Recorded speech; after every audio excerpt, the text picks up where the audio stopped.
Okay, so this will probably end up being a bit of a shorter video since it's just a single DLC for Shaq Fu, the only DLC for Shaq Fu for reference. So here it is, Barrack Fu, The Legend of Dirty Barry, a direct continuation of the story from Shaq Fu, Legend Reborn. This DLC, if it wasn't obvious already, stars former President of the United States Barack Obama as the lead. Taking place after his tenure as POTUS, Obama points out that the world had turned to shit. I hadn't seen this many unexplained deaths since the Clinton administration. And that's it. No more Mr. Nice Obama. It was time for Barrack to light some bitches up. He knows some fool has been out there killing celebrities left and right, that fool being Shaq, obviously, and everybody out there knows who the next target will be. Kanye, an even thinner veiled reference than Michael O'Deal. Really, he doesn't know about the massive demon erupting out of the earth in China that tried to take over the world and the consequences of that, but I digress. Unfortunately for our stoic protagonist, Kanye is putting on a very public fashion show in France where he will be an easy target for the assassin to take out. Barrack cocks, locks, and gets ready to rock, heading immediately to France to stop the would-be assassin from killing Kanye. Double unfortunately for the ex-POTUS, a finicky Frenchman fingers him as the assassin come to kill Kanye, and every Frenchman around picks up their baguettes to defend their celebrity idol. You're thusly given control of a very lanky, very exaggerated Obama, just after a cliche insults his wife. Barrack promises to respond in a swift but pimp fashion. My response will be swift, appropriate, and 100% pure pimp.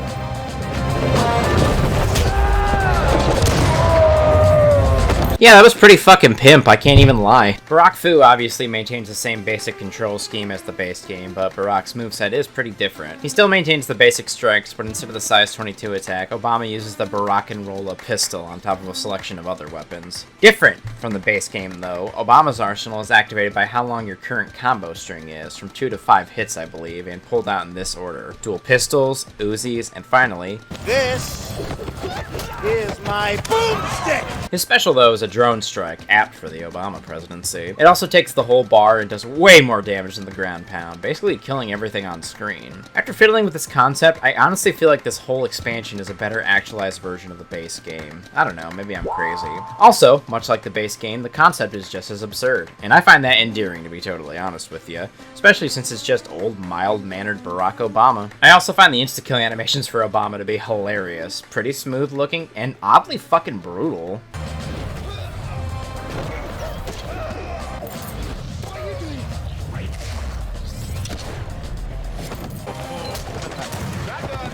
This game would be a bit better with some good old-fashioned gore and violence, to be honest. I don't say that often, even though I love fictional violence in games. Ooh, could you imagine if you were some Frenchman walking down the street and Obama just walks up, grabs you, and gunshots you to death with an Uzi? Obama's not taking prisoners in this game. You blast your way through Gay Paris, eventually battling sub-boss Marine Le Pig. I'm sure this is somebody of note, but I have no clue, and I don't really want to look it up either. Hereafter in the subway, you pick up Barrack's one and only transformation, Dirty Barry mode. Barrack lights a cig, throws his sweet shades on, and pulls out the double Uzis, grenades, and goes Agincourt on some cheese-eating surrender monkeys. Weirdly, this game gives you a sensible weakness to your super mode and having to actually reload your guns. This can actually leave you vulnerable if you're not careful as well. Weird, this is kind of better design than the OG game's transformations. You still feel super godlike too, so they didn't ruin that feeling. Oh, I feel it! I feel the adrenaline in it, baby! After the subway, you finally get to Kanye's gala, just as the assassin attacks, and it's...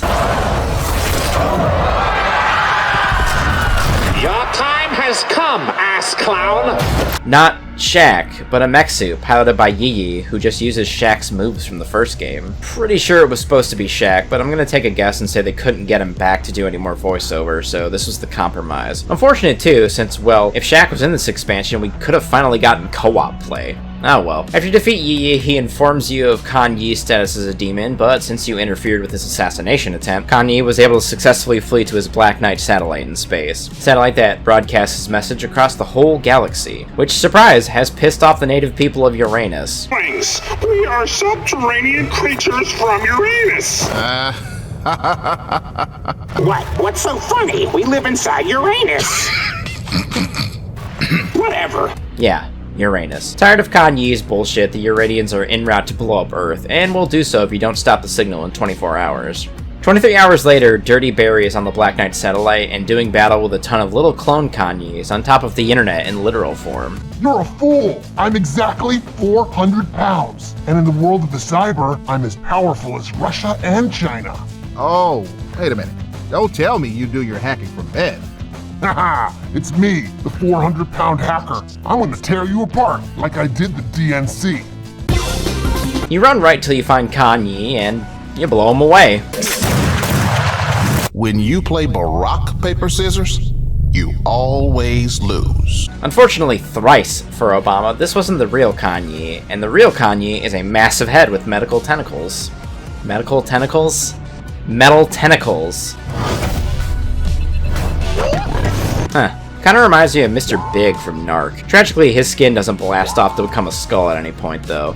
Another missed opportunity with this game series. Uniquely, you get to do battle with Kanye in your Dirty Barry mode, a first in this game. You mow Kanye down with no remorse and stop the signal just in time to save Earth from the incensed invaders from Uranus. As a show of gratitude, the Uranians offer our protagonist a vacation on the apparently tropical planet of Uranus. Barrack takes him up on this offer, bringing his wife for a relaxing vacation after such a hellish time. In the most shocking moment of this DLC, though, what ensues after the two get to the planet Uranus is a 30-minute, fully animated sex scene between Barrack and Michelle.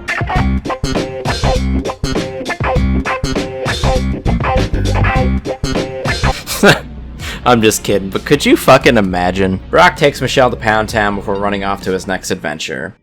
The game ends, adding a total of about 1 hour of game time to Shaq Fu, bringing the total game time up to a paltry 3.5 hours. This is Legend Reborn's one and only DLC as well, so if you pledge $25, this is your $200 value. Maybe the $200 in value wasn't getting Barack Obama to voice himself, I don't know. Still, none of the additional promises from the Indiegogo were delivered on either, so this game is still one that was sold on false promises. Shaq Fu, A Legend Reborn slunk off into the shadows after this release, and has basically become a forgotten Kickstarter game, nothing more than a meme game to play on a lark if you can get it for cheap, or free. So now that I've fully cleared Shaq Fu, A Legend Reborn, what are my thoughts? Okay, so in a vacuum, I think this is an okay game. The gameplay works fine, the humor won't hit for everyone, but I enjoyed most of it, and while it was a super short game, it was well paced enough for me to be able to play it in one sitting. I don't think this is a bad game for reference. These are some bad games I've played, and I can't honestly put Shaq Fu, A Legend Reborn in the same league as them. Just a little bit above. Not too much, but still. But this is not the game that was promised to its backers, and yay, the world as a whole. So any negativity this game has managed to garner is completely warranted, to be honest. Is this game worth playing? You can get it for cheap, yeah. It's a fun little irreverent game that'll keep you entertained for 2 or 3 hours. I wouldn't pay full price for it, that's for sure, because, I mean, for just a scant $5 more, you can get Streets of Rage 4, one of the best side-scrolling beat-em-ups out there.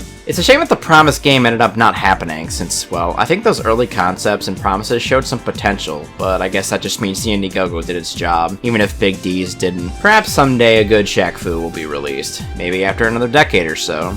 Regardless, that's the end of the Shaq Fu saga. My name is Hades Manticore, this is City State Manticore. Drop a fat like if you enjoyed this video, and subscribe if you'd like to see more from me. I'll see y'all in the next one. Goodbye.